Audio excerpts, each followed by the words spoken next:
They say room 217 was sealed after a student disappeared in 1998.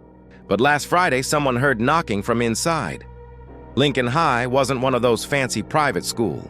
It was old, the kind of building that smelled like dust and floor polish, with flickering lights that hummed like insects. Every senior knew the story of room 217, but nobody really believed it. Not until last week.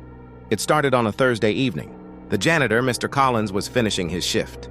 He was one of those quiet old guys who didn't talk much, except when he was telling kids to get out before dark. He always locked the classrooms by 6 p.m. sharp. That night, though, he noticed something strange. Room 217's door, the one that was supposed to be sealed years ago, was unlocked. He swore he locked it the day before. But when he tried to push it open, it wouldn't budge. Still sealed tight, only when he leaned closer, he could hear a faint sound, like someone breathing inside. He called out, "Anyone there?" No answer, just silence, and then a quiet knock from the other side of the door. 3 slow taps. He reported it the next day, but the principal brushed it off. "Probably the pipes," she said. But by Monday morning, everyone in school had heard the rumor someone was in 217. That's when we got curious. Me, Emily, and Jake, we were juniors. The kind of kids who hung out after hours to film stupid TikToks and dare each other to sneak into places we shouldn't. So, of course, we decided to check it out. We waited till the last bell on Friday. Most of the teachers had already left for a district meeting. We slipped past the gym, through the back hallway where the security camera hadn't worked in years. The hall was quiet, except for that weird old-school buzz from the lights. When we reached the second floor, everything felt off. The air was colder, and the usual hum of students was gone. Only our footsteps echoed down the long hall. Room 217 was at the far end. The door looked different, older, heavier, its paint cracked like dried skin.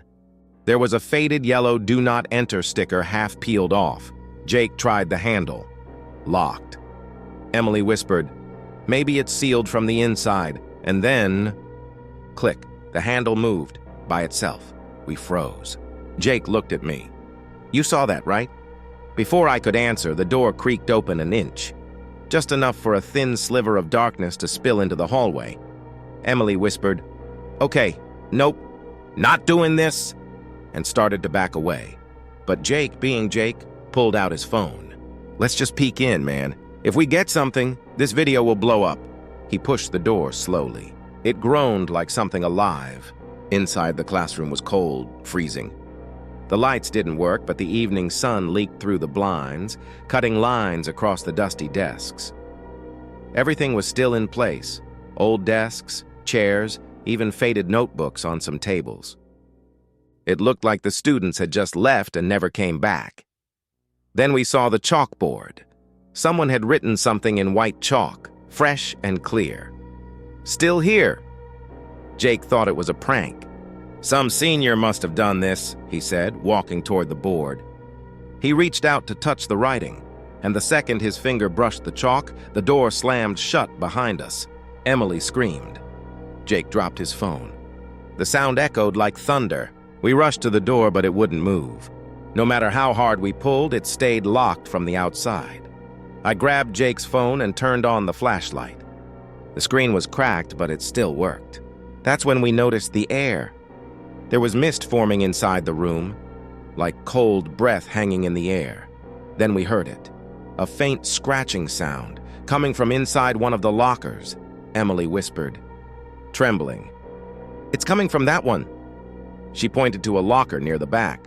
Number 217, same as the room. The sound stopped when we got close. I was shaking, but I reached for the handle anyway. It was rusted shut. Jake grabbed a ruler from a desk and jammed it into the gap. With a loud squeak, the door popped open. Inside was nothing but an old yearbook, its cover torn and soaked with something dark. Maybe ink, maybe not. The pages were stuck together, but on the first page we could still read the handwritten note. "If you're reading this, don't stay after dark." Then the lights flickered, once, twice, and went out completely. In the pitch black, we heard footsteps, slow, careful. Coming from the front of the room, Jake whispered, Who's there? No answer, only the sound of chalk dragging across the board. I turned the flashlight back on. The word, "still here," had changed. Now it said, "Turn around." We turned, and standing in the doorway, the door that was locked moments ago, was Mr. Collins. But his eyes were wide and unfocused, and he looked pale as chalk himself. He whispered, "You shouldn't be here." And then, in that same cold whisper, "They never left." The cops said the old classroom was empty, but Jake's camera caught something standing behind us the whole time. After that night, things at Lincoln High were different. No one talked about what happened. Not really. The principal said it was vandalism, that someone broke into room 217 and trashed it. But the truth was, we never told her half of what we saw. We didn't tell anyone about the message on the board, or the yearbook, or Mr. Collins's face when he whispered, "They never left." Because deep down, I think we all knew something wasn't right. Jake uploaded the footage he'd filmed before his phone cracked, a short 20-second clip showing the dusty desks, the old lockers, and the faint chalk writing on the board. He didn't upload the rest, not because it wasn't there, but because his phone storage corrupted after that. Every file past that point, gone. He tried recovering it all weekend, but every time he opened the file folder, his screen flickered and glitched until one frame froze, a still image. It showed the three of us in room 217, me, Jake, and Emily. But there was someone else standing right behind Jake. A fourth figure. Faded, barely visible, like a shadow wearing a school uniform. By Monday morning, the rumors had exploded again. Some kids swore they saw someone standing at the second-floor window after dark. Others said they heard knocking again, but we couldn't just ignore it, not after what we saw. So during lunch, I told Jake and Emily, "We have to find out what happened in that room. The yearbook might tell us something." Emily hesitated. "You really want to go back there?" After that, Jake just smirked. "If this is real, and I mean really real, we're talking national attention, dude. We'll get millions of views." That's how Jake always was, fearless or maybe just reckless. So we decided to start small. Not break in again? Not yet. But check the school archive room. Every old yearbook since 1970 was stored there. The archive room was in the basement, a narrow corridor with metal shelves stacked with dusty boxes. The fluorescent lights flickered every few seconds, and the whole place smelled like damp paper. We found the shelf labeled 1998. That was the year the old rumor started and when a student supposedly vanished after detention. There were 5 yearbooks from that batch, all dusty, all sealed in plastic. But one spot on the shelf was empty. Emily whispered, "That's the missing one." Jake laughed nervously. "You think it's the same one from the locker?" I pulled out one of the other 1998 yearbooks and flipped through it. Everything looked normal. Photos, clubs, sports teams. Then I reached the In Memory page. Only one name was listed, Jason Myers, class of 98, lost but not forgotten. The caption didn't say how he died. No mention in the newspaper archives either when I checked later. Just gone. And here's the weird part. When we looked at the class photo for 12th grade, someone had scratched Jason's face out. Like deep marks dug into the page. Not printed that way. Someone did that by hand. That night, I couldn't sleep. My phone buzzed at 2:13 a.m. A message from Jake. Jake. "Bro, you need to see this." Me. "What is it?" Jake. "Check the clip again." "Zoom in behind me." I did. The static-filled frame from his phone, the one that froze. When I brightened it, the shadow behind Jake became clearer. It wasn't just a blur. You could see a face, and it matched the yearbook photo of Jason Myers. I called Jake instantly, but he didn't pick up. Next morning, he didn't show up to class. By third period, Emily came running up to me, pale and shaking. "They called the cops," she said. "Jake didn't come home last night." My stomach dropped. When the police showed up, they searched everywhere, even the upper floors. Room 217 was sealed again, padlocked this time. The principal said no one had touched it since the last break-in. But I noticed something strange. The lock was new, brand new. And when I walked past it in the hallway later that day, I could still hear something faint from inside, 3 slow knocks, just like before. By evening, I went to see Mr. Collins. He was sitting in his small maintenance office near the boiler room, sipping coffee, hands shaking. "Mr. Collins," I said quietly, "you saw him that night. What did you mean when you said they never left?" He stared at me for a long time before answering. "You shouldn't be digging into this," he whispered. "That room was sealed for a reason. But why? What happened to Jason Myers?" Mr. Collins looked down. "He stayed late for detention. I was the last to see him. I heard screaming from that room around 6:30. When I opened the door," he paused, his eyes watered. There was no one there, just his backpack. And the chalkboard said, "Still here." He sighed. "They told me to seal it. Said it was a gas leak. But every year since then, something knocks from inside. Always during winter." That night, I went home and opened the footage again. This time, I noticed something new. When Jake's flashlight passes over the desks, for just half a second, there's a reflection in the glass window. Someone standing in the hallway, watching us. But that's not what made my heart stop. In the final frame before the corruption, the word "still here" had changed again.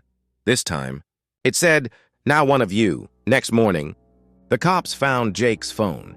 It was lying in front of room 217, screen shattered, and when they turned it on, the lock screen photo wasn't his usual background. It was a grainy picture of 3 students, me, Emily, and Jake, with a 4th face drawn beside us in chalk.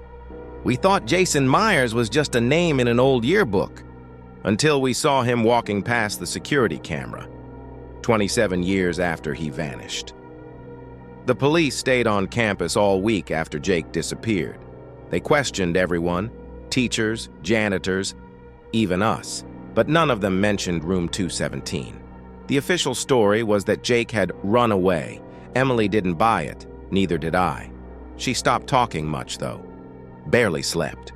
She'd stare at her phone for hours, scrolling through old pictures of the 3 of us. Sometimes she'd whisper under her breath, like she was talking to someone who wasn't there. By Friday, she told me she was hearing knocking sounds in her house. 3 times, she said, trembling. "Always 3 knocks like before?"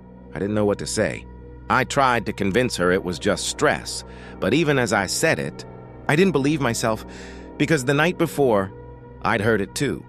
Faint knocks on my bedroom wall.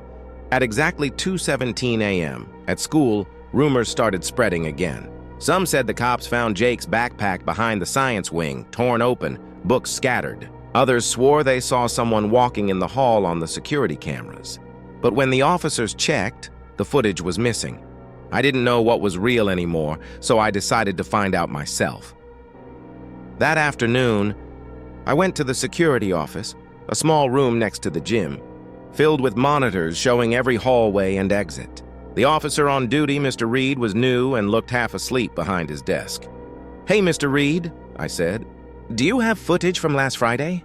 Around 6 p.m.? I think Jake might have left something in the hall." He yawned. "Footage auto-deletes every week, kid." "Why?" I tried to sound casual. "Just trying to help." He looked at me for a moment, then shrugged. "There's a backup drive in the cabinet. Go ahead." I nodded, pretending to scroll through files while my heart hammered in my chest. The folders were labeled by date. I found one marked 10/4, the day Jake disappeared. I clicked play. The timestamp read 6:12 p.m. The camera showed the second-floor hallway, empty at first. Then a figure appeared. Jake. He was walking toward room 217, holding his phone like he was filming again. He stopped at the door, knocked 3 times. The door opened, just like before, and then, from inside the room, another figure stepped out. Blurry, pale, wearing an old Lincoln High uniform. The file glitched for a second, then froze. When it resumed, both Jake and the other figure were gone. The hallway was empty. The timestamp now read 6:17 p.m. I hit pause. My hands were shaking. Mr. Reed noticed my face. "You okay, kid?" I stammered, "Can I save this clip?" He frowned. "Sorry, can't. System's locked. Only admin can export files." But before he could say anything else, the monitor flickered, and every screen in the room glitched to the same static frame. Room 217, and written across the chalkboard, "Help me." Mr. Reed cursed and rebooted the system. But when it came back online, the footage was gone, completely erased. He turned to me, pale. "You didn't see that?" I didn't answer. I just walked out. The next morning, Emily didn't come to school either. Her mom called the office, said she hadn't left her room since last night. She kept muttering something about a fourth student. That phrase wouldn't leave my head. I went to the library after class and searched old newspaper archives again. Nothing on Jason Myers. No obituary, no police report, nothing. But then I found something strange. A photo from 1999, a year after Jason disappeared. It showed the senior class. And in the back row, behind everyone else, there was a face. Faint, half blurred, that looked exactly like Jason, like he'd been in the picture after he vanished. That night, I biked back to school. I know it sounds crazy, but I had to see it for myself. The campus was silent, just the hum of streetlights and the sound of wind through the trees. I climbed in through the gym window and crept up the stairs. Every step echoed. When I reached the second floor, the hallway lights flickered.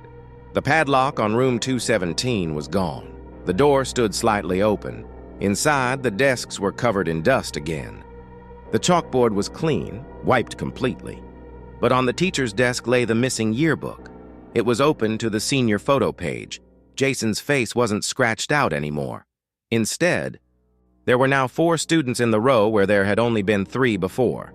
Me, Jake, Emily, and Jason. I stepped back, heart racing, and then I heard footsteps. Soft, careful, behind me. When I turned, the door slammed shut. Something cold brushed my shoulder. I grabbed my phone and turned on the flashlight, but the battery was already at 1%. The beam flickered weakly across the room, landing on the chalkboard. Someone had written again. Not gone. Just waiting. My phone buzzed. It was a text from Emily. Time. Stamp, 6:17 p.m. He says you're next. Before I could reply, the lights cut out completely. In the dark, I heard breathing, steady, close, and a voice whispered right beside my ear. Now you see the 4th student. They found my phone outside room 217, but the last recording wasn't mine. It was someone whispering my name from inside the classroom.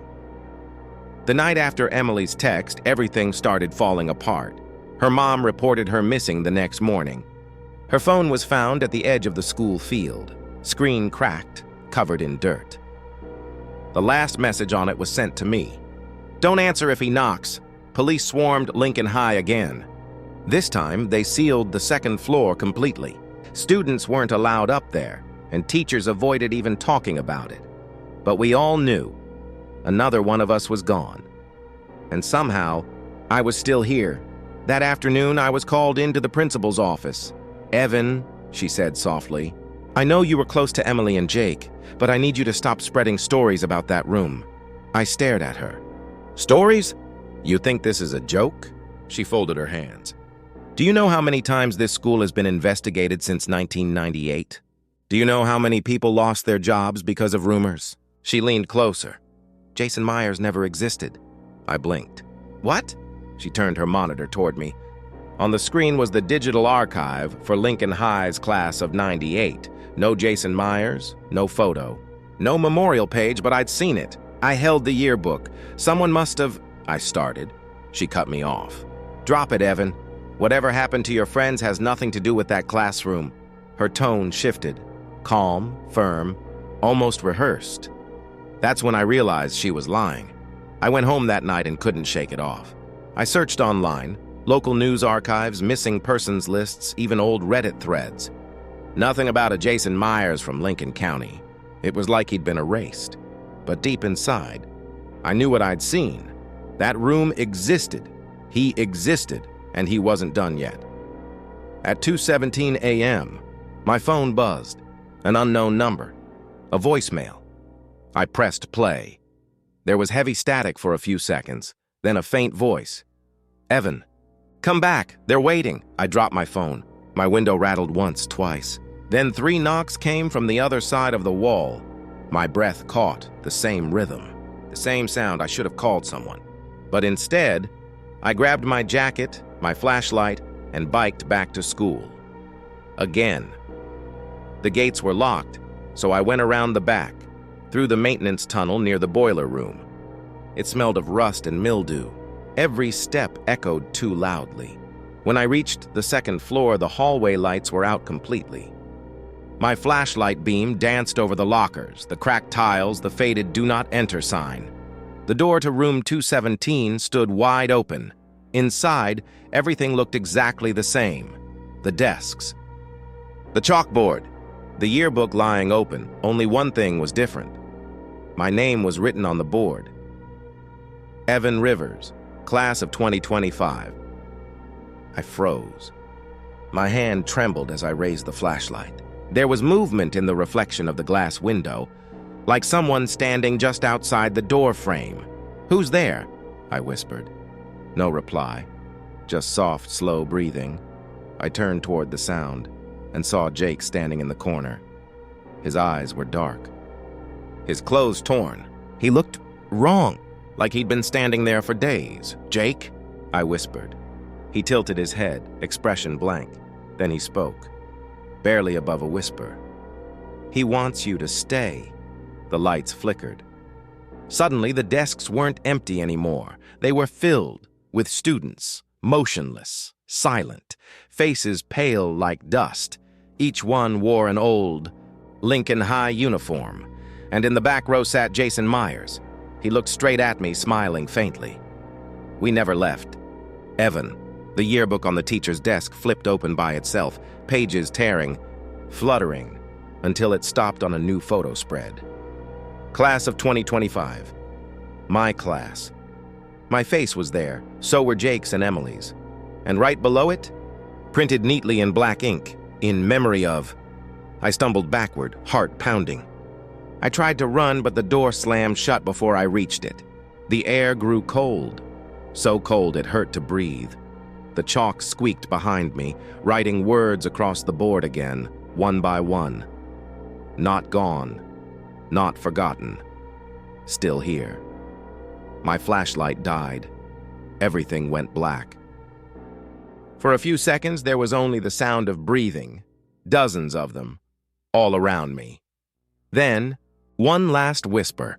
"Welcome to 217, Police Report Extract, October 17th, 2025.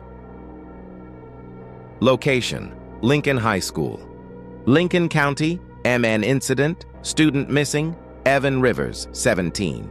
Summary, subject last seen on school premises at approximately 2 a.m. Entry forced through maintenance access. Found, bicycle near West Gate. Phone recovered outside room 217. Last video recorded on device shows 8 seconds of static, followed by faint knocking and a voice whispering, "They never left." No one talks about Lincoln High anymore. The building was finally condemned last spring. Locals say the construction crews refused to touch the second floor. Said the tools kept disappearing, doors locking themselves, whispers echoing in the hall. They sealed the entire wing in concrete. But every winter, when the halls are quiet and the snow covers the windows, you can still hear 3 slow knocks from where room 217 used to be.